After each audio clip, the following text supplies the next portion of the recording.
Les combats se poursuivent dans l'est de l'Ukraine. La ville de Severodonetsk est proche de tomber aux mains de l'armée russe. 2 tiers des Danois en faveur du rattachement de leur pays à la politique de défense de l'Union européenne. Ils étaient ce mercredi appelés à voter lors d'un référendum. Après les incidents au Stade de France, devant le Sénat, le ministre de l'Intérieur français s'excuse mais maintient ses chiffres controversés sur le nombre de faux billets.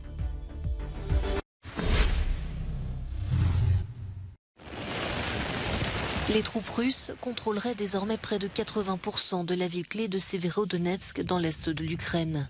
C'est en tout cas ce qu'a déclaré le gouverneur de Louhansk, Serhiy Haidai. Alors que de violents combats de Russes se poursuivent dans la ville, le président ukrainien Volodymyr Zelensky a reconnu que les forces de Kiev déplorent chaque jour jusqu'à 100 morts et 500 blessés. À Lysychansk, la ville voisine de Severodonetsk, la tension monte parmi les habitants et les forces de l'ordre. Ce n'est pas une guerre sur les lignes de front, c'est une guerre contre les civils, avec des villes et des villages détruits. Toute la vie est détruite. Les résidents de Lysychansk survivent grâce aux livraisons d'aide humanitaire. Pour être honnête, je n'arrive pas à croire que je vis dans un abri à mon âge. Je suis comme une SDF. Alors que l'est de l'Ukraine est sous le feu incessant de l'armée russe, Volodymyr Zelensky a accueilli favorablement l'annonce du président américain Joe Biden d'une nouvelle aide militaire, notamment des systèmes de missiles avancés. Pour Moscou, Washington jette de l'huile sur le feu. Les demandes de fourniture d'armes de l'Ukraine sont une provocation directe visant à entraîner l'Occident dans les hostilités. Washington balaye les craintes d'une escalade de la guerre et assure que ces nouvelles armes ne donnent pas à l'Ukraine les moyens de frapper le territoire russe. C'est la Russie qui attaque l'Ukraine et non l'inverse. Et tout simplement, la meilleure façon d'éviter une escalade est que la Russie mette fin à l'agression et à la guerre qu'elle a déclenchée. C'est tout à fait en son pouvoir de le faire. Les Ukrainiens des territoires contrôlés s'inquiètent d'une possible annexion. Des référendums pourraient être organisés par la Russie dès le mois de juillet dans certaines régions. Il n'y aura pas d'exception danoise à la politique de défense commune de l'Union européenne. Selon les sondages de sortie des urnes, diffusés par la télévision danoise, 2 électeurs sur 3 se sont prononcés en faveur de l'abandon de la clause d'exception, entrée en vigueur il y a 3 décennies. C'est la première fois que le Danemark renonce à l'une des 4 clauses d'exclusion prévues par le traité de Maastricht. Ce référendum intervient dans un contexte de renforcement des liens militaires entre différents pays européens suite au déclenchement de la guerre en Ukraine. La peur provoquée par l'agression russe a conduit la Finlande et la Suède à abandonner leur neutralité traditionnelle et à demander officiellement leur adhésion à l'OTAN. Le Danemark est l'un des membres fondateurs de l'organisation. Pendant de nombreuses années, il est resté à l'écart des efforts déployés par l'UE pour élaborer une politique de sécurité et de défense commune. Si son intégration dans l'architecture de sécurité européenne a une grande valeur symbolique, son impact devrait être relativement modeste. La Commission européenne a annoncé que la Croatie remplissait les conditions pour adopter l'euro au 1er janvier 2023.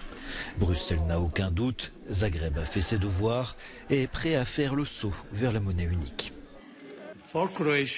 Pour la Croatie, c'est un rappel du chemin parcouru par le pays au cours des 3 dernières décennies. Un pays qui, dans les années 90, connaissait l'horreur de la guerre. Nous leur souhaitions la bienvenue dans l'Union en 2013 et aujourd'hui nous avons conclu que la Croatie est prête à adopter notre monnaie unique le 1er janvier 2023.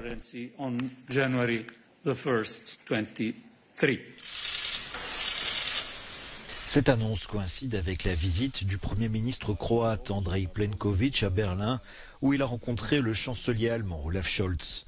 La Croatie avait exprimé sa volonté d'adopter la monnaie unique dès son adhésion à l'Union en 2013. Le 1er janvier, elle deviendrait le 20e membre de la zone euro, 7 ans après l'entrée de la Lituanie. Pour être définitivement fixée, elle devra cependant attendre la décision début juillet des ministres des Finances de l'UE. 24 milliards d'euros de subventions, 12 milliards d'euros en prêts. La Commission européenne a approuvé mercredi le plan de relance polonais pour faire face aux conséquences de la pandémie de Covid-19. L'institution a reporté à plusieurs reprises sa décision sur fond de controverses concernant la réforme du système judiciaire en Pologne. 2 commissaires européens ont voté contre cette validation. Le commissaire en charge de l'économie se dit pour sa part confiant de voir le gouvernement polonais se conformer à ses obligations. Bien sûr, nous sommes convaincus que si notre décision est approuvée par le Conseil, nous sommes convaincus que ces engagements seront remplis. Bien sûr, nous évaluerons cet engagement de manière très stricte.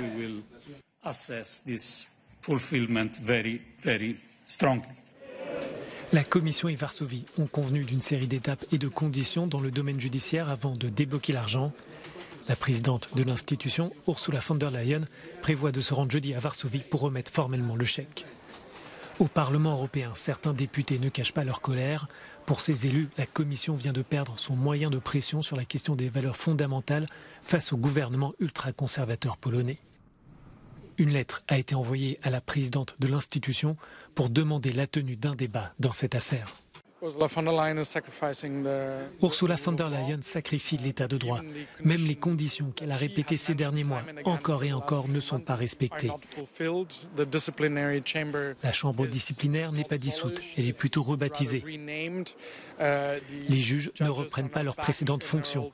Certains ont été réintégrés, mais ont été immédiatement envoyés à l'autre bout du pays. C'est donc une fausse réforme et il y a maintenant des milliards et des milliards d'euros de fonds envoyés vers la Pologne. Et nous ne savons pas où ils doivent arriver puisque la justice en Pologne est brisée. Malgré les récentes modifications, la Pologne continue d'ignorer une vingtaine de décisions de la Cour de justice de l'Union européenne et plus de 1700 juges ont été nommés illégalement.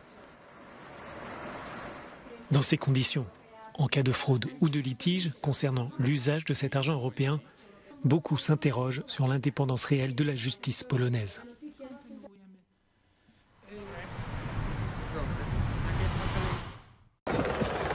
Des excuses, mais pas de changement sur la ligne de défense. 4 jours après les incidents, en marge de la finale de la Ligue des Champions, le ministre de l'Intérieur français Gérald Darmanin a maintenu sa version controversée sur le nombre de faux billets. Devant la commission des lois et de la culture du Sénat mercredi soir, il a martelé que 110 000 personnes se sont présentées dans et autour du stade, soit 35 000 supporters de plus que la jauge prévue. Il est évident que cette fête du sport a été gâchée et que nous regrettons très sincèrement les débordements, parfois inacceptables, qui ont eu lieu, dont nous allons, en assurant notre responsabilité, expliciter devant vous le déroulement. La ministre des Sports, Amélie Oudéa-Castéra, a également été entendue. Lors de la séance, le ministre de l'Intérieur a pour la première fois assuré avoir demandé des sanctions au préfet de police pour 2 membres des forces de l'ordre, coupables selon lui d'avoir utilisé de manière inappropriée du gaz lacrymogène. Le ministre a également annoncé qu'à partir de lundi, les Britanniques et les Espagnols pourront déposer plainte dans leur pays, expliquant que des policiers français seront dépêchés sur place.